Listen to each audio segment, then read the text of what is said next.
looks like the supervisor is coming over for a look, make sure everything's getting done right. But what I've done since last video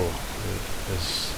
mark out some thickness lines right across the length of the blade, and this is repeated on both sides. And then from there just use a regular saw to cut down towards that line, just a little bit above, and lots and lots of cuts, and then just knock that out with a chisel.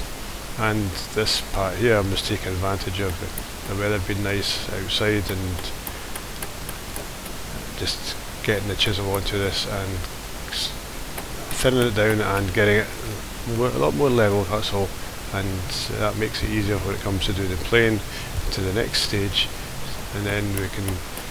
use some measuring tools which we can accurately set at each part of the blade. And this is pretty much what we started doing, is we can start at the end, which is probably what I usually do, and just slowly work back the way, but it doesn't really matter how you want to play it, as long as you actually accurately check the thickness of the blade at each part, and obviously sort of get an idea of what's going on in between. So you can use a rule as a flat edge just to see how it's getting on. It doesn't have to go all the way across, but it does help if you at least halfway, or a little bit more than halfway, that you have it fairly flat and consistent, and you can see it when you put a rule on top, and that helps you see